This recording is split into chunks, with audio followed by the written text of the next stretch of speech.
bed warmer from Expressions. Pay attention to the instructions for use and safety notes.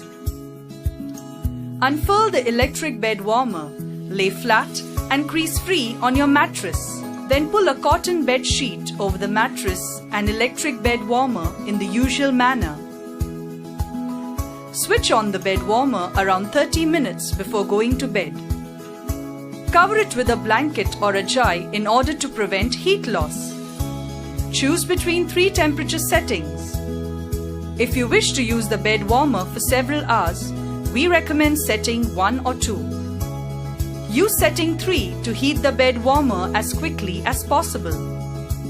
In case of any stains or small marks, you can clean it using a damp cloth. We hope you enjoy using the electric bed warmer from Expressions.